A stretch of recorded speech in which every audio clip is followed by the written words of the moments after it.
The sound hit before the words did a sharp ping that cut through the hum of my kitchen. I looked down, and there it was, a group message titled Family. We think it's best if you take a step back for now. My parents' names glowed at the top. A second later, Aunt Carol reacted with a thumbs up, neat and final-like punctuation on an execution. The microwave beeped behind me, but I couldn't taste the dinner anymore.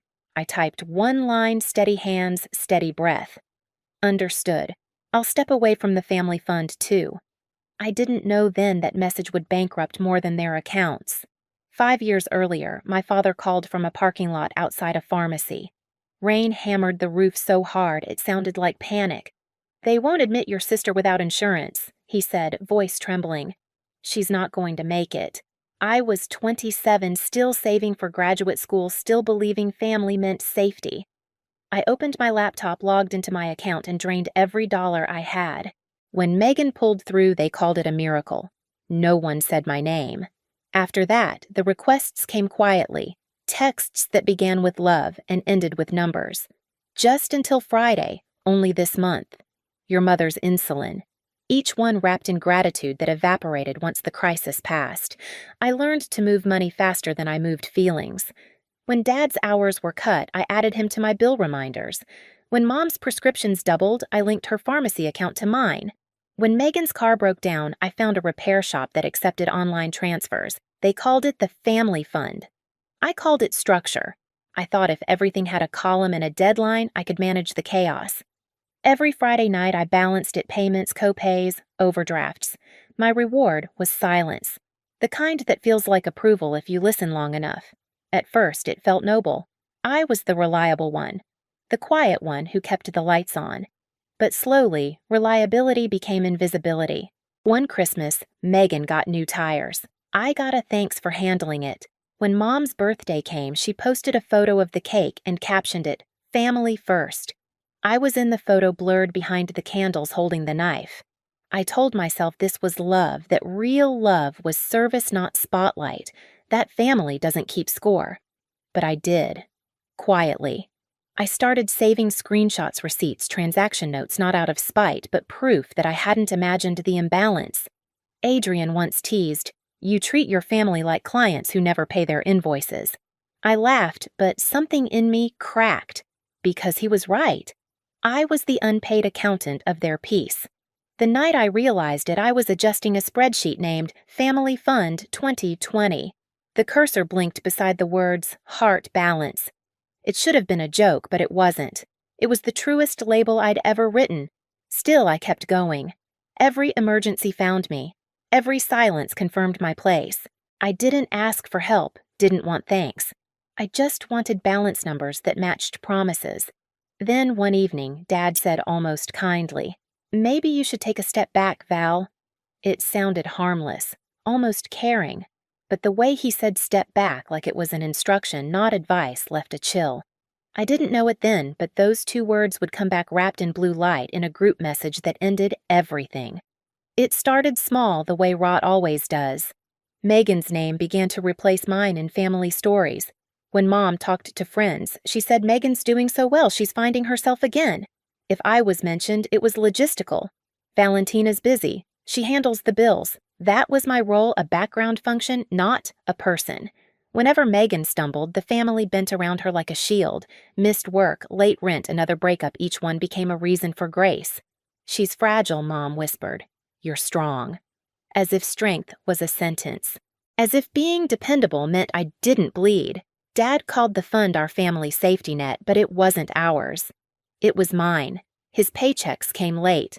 His card declined twice one summer, and somehow the blame landed on me. "You set the auto pay wrong," he said, scrolling through his phone like an auditor. He didn't see the irony my life reduced to fixing the mistakes of people who never fixed anything. Then there was Aunt Carol, the moral compass nobody asked for. She never sent money, but always sent opinions. "Families don't need receipts to love each other," she said once when I mentioned tracking expenses.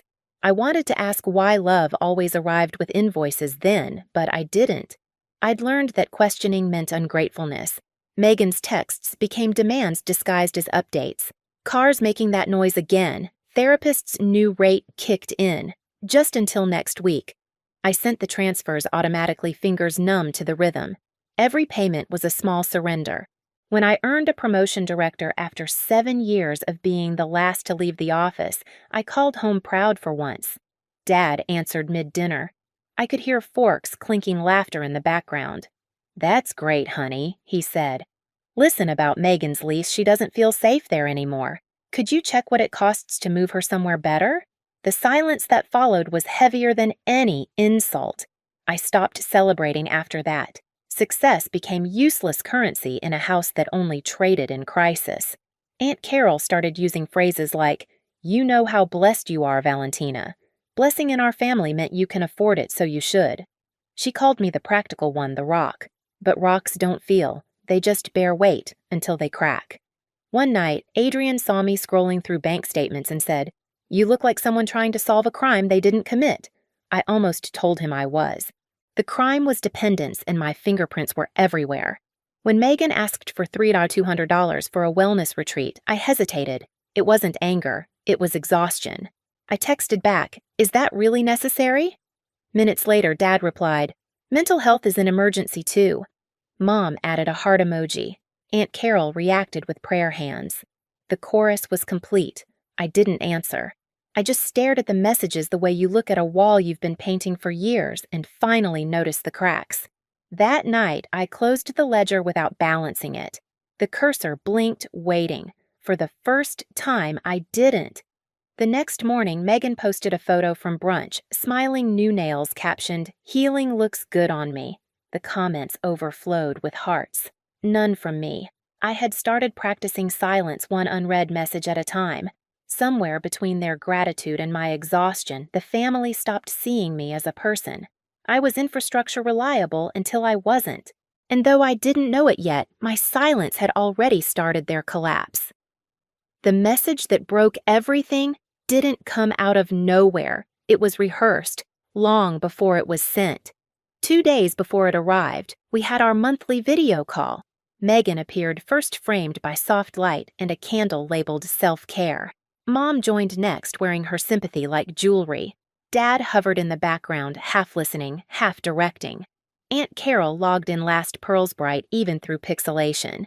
It started civil the way family ambushes do. Small talk, whether how's work.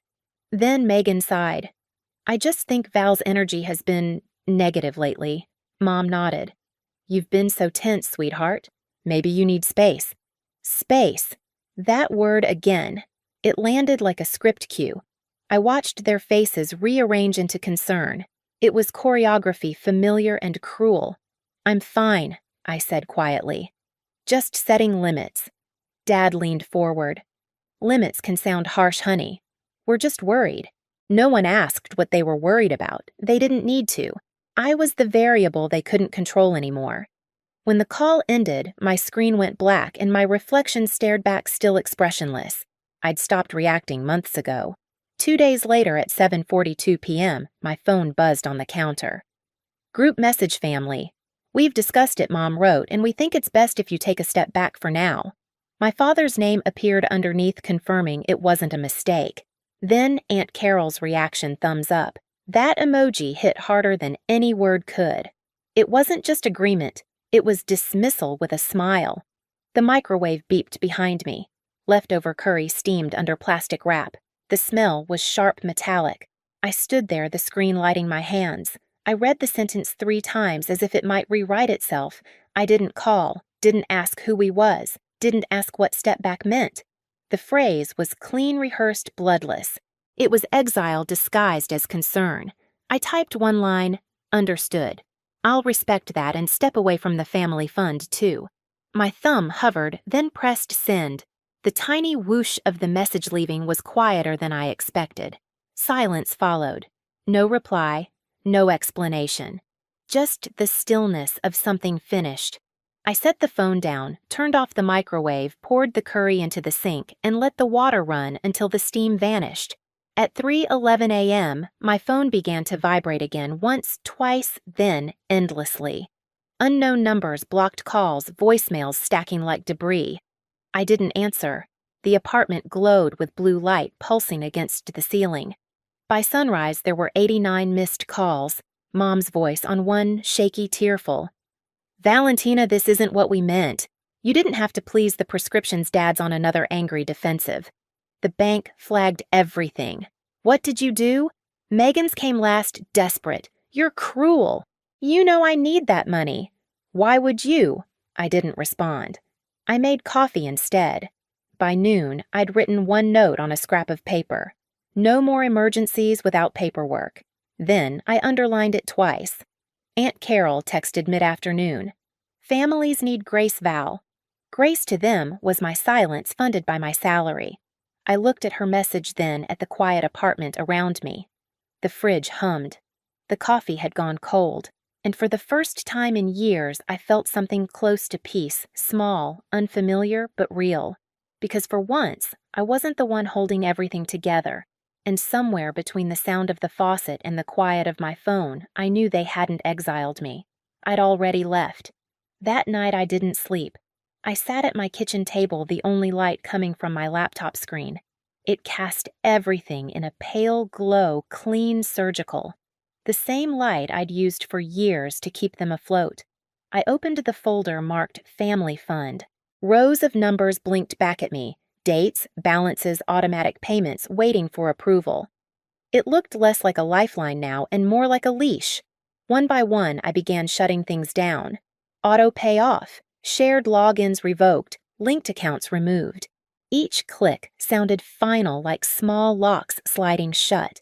The pharmacy utilities insurance all unhooked, the family's lifelines unwound quietly line by line. When I reached the end of the list, I hesitated. Then I opened a new document records. Every receipt, every transfer, every message that began with just this once. I compiled them into neat columns because clarity was its own kind of revenge. The next morning, I called the bank. Yes, I told the woman on the line, I'm the account holder. I need to close the family fund entirely. She confirmed my identity twice, her voice polite but wary. Are you sure you want to proceed? I looked around my apartment, bare walls, half-drunk coffee piece. Yes, I said, completely sure. When I hung up, I made another call to the small law firm where a friend worked. Hypothetically, I asked what protection does someone have if family members try to use their name for credit or loans? The pause that followed was long enough to confirm my suspicion. Send me what you have, he said. We'll keep it quiet. By noon, the alerts started. New login attempt detected. Unrecognized device. Denied, denied, denied.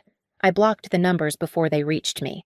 Adrian came over that evening. He didn't ask if I was okay. He looked at the open spreadsheet and said, You finally did it, didn't you? I just turned off the lights, I said. He nodded quiet, then let them learn to see in the dark. By the second day, the messages shifted tone. Dad, you've gone too far. Fix this. Aunt Carol, be the bigger person. Mom, you don't understand what you've done. They all said the same thing, undo it. But I couldn't undo what they'd never owned. Instead, I documented everything. Screenshots, timestamps, statements. I sent copies to my lawyer friend and to myself under an alias. Not as threats, just records. A history of unpaid debts disguised as love. That afternoon, the bank called again. There was an attempt to open a small business account under your name. We flagged it for verification. My stomach turned cold. Under my name, yes, ma'am. Something called Kenyon Family Wellness. The paperwork lists your parents as co-signers. I exhaled slowly. Please, freeze it. Permanently. It wasn't rage I felt. It was confirmation. Proof that when you stop being a resource, they try to rebuild you into one. By evening, I had every file stored, every account untangled, every document printed and sealed. I placed the stack on my desk, a quiet monument to boundaries finally enforced. Then I opened a new page and wrote 3 lines, everything must be traceable. Love is not an expense line. Silence is policy. At midnight, I received one last voicemail from Dad. His voice was smaller than I'd ever heard. Val, what did you do? I didn't answer. Because he already knew. I leaned back, watched the city lights blink beyond my window, and realized revenge wasn't loud. It was paperwork. It was precision. It was the quiet sound of everything snapping back into balance. And as the last email arrived, subject line account closed, I finally exhaled. For the first time in 5 years, nothing depended on me. A year passed quietly. No more 3 a.m. calls, no overdraft alerts, no pleading voicemails disguised as love. The silence that used to terrify me had become my atmosphere. I moved cities, no forwarding address, no shared accounts. My new apartment was small, all white walls and tall windows that let in honest light. Some mornings I still woke early expecting another emergency. But nothing came. Just the hum of the fridge and the soft drip of coffee into a clean cup. Adrian visited one evening with takeout. "Feels different here," he said, glancing around. "It's supposed to," I replied. "Nothing in this place belongs to anyone else." We ate in quiet, the kind that didn't ache. He raised a glass. "To boundaries." I clinked it softly. "To peace." Weeks later, an email arrived from Megan. "I'm in therapy now. I know you won't reply, but I wanted to say I'm sorry." Attached was a photo of a small apartment bare, but hers. I didn't respond, but I didn't delete it either. That was my version of grace. Christmas came and went. A photo from Mom appeared in my inbox, 3 of them by the tree faces drawn, but still posing. Beneath it, "We miss you." I closed the email and went back to my dinner, because missing me wasn't the same as respecting me. That night, I stepped onto the balcony city lights, blinking like small promises below. The air was cold still. I thought of that rainy night years ago, the phone call that began it all. Then I smiled, faint and steady. Some debts are never repaid, only released. Boundaries aren't revenge. They're instructions for how to love me correctly, or not at all. I used to think silence was punishment, but it's just peace without permission. And when people say family will always have your back, they forget some of us were born to grow wings instead.